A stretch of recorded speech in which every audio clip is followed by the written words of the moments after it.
They could die. They don't even know that they could be disabled for the rest of their life. They think like a regular vaccine that you could get a bit sick from it afterwards. It could make you run down for a few days, but they don't realise, we could get a sore arm, but they don't realise that it's actually a lot worse. Yeah. And they don't realise that it is an unknown quantity and it is an experiment. Yeah. You know, so, and, you know, yeah. Yes.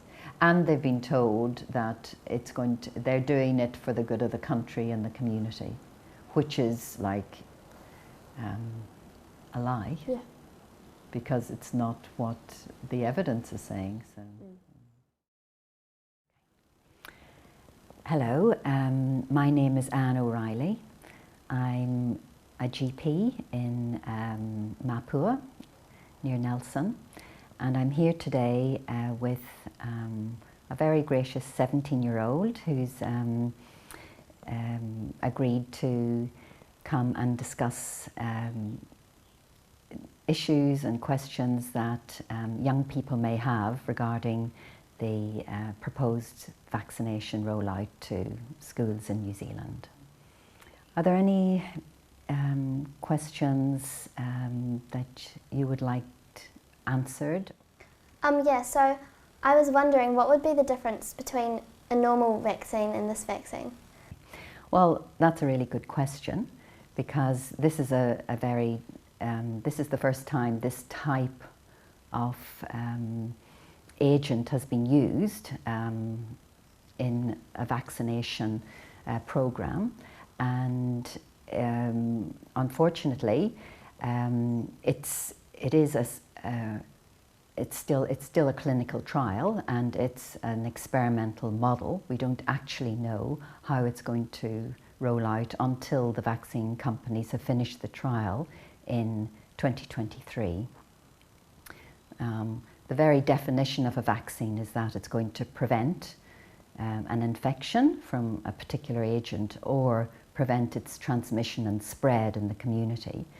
And this particular vaccine actually was the reason it was given its approval, its restricted approval through MedSafe, was in order to shorten the course of the advanced phase of a coronavirus infection in someone who's potentially at risk of dying.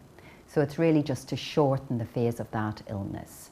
It's not to prevent infection and it's not to prevent transmission. So it's really a personal choice whether you or any of your peers want to be part of a clinical trial where the indications are actually still not very clear, I think, to most of the public. So the choice is something that, it's a personal choice. Whether you get it or not is not going to make any difference to anyone else except yourself. Even the vaccine companies can't predict exactly what will happen, how effective it will be, how safe it will be, and any risks. So how old would I have to be to give consent to the vaccine? Was it? Okay, yeah. Well, in New Zealand, the regulations at the moment are that anyone over the age of 16 can give consent to have a medical procedure without parental consent for this particular vaccine. And if you're younger than that, you need parental consent. The issue is that fully informed consent means that you're aware of all the risks and benefits to having that procedure. And unfortunately, I don't believe that that has been fully explained to people, that they have every right to get, and legally doctors are required, and anyone administering the vaccine should be giving fully informed consent, which means the full information about the risks and the benefit. And then it's an individual decision between yourself and the person offering the vaccine whether you want to make a choice along a risk-benefit, a risk and, the risk and the safety and so on, the risk and the benefit to you of the vaccine. So I think you have to be clear, what are the benefits to me and what are the risks to me if I do this procedure? And then you can make a consent. And it's an adult choice because it's your health and it's going to affect your life. I'm really interested to know whether you feel compelled one way or another and feel constrained in making a personal choice by either pressure from your friends or from the school or from your community. It's quite a big thing, and I think it's something that to stand up for something that you know in your heart is right, but yet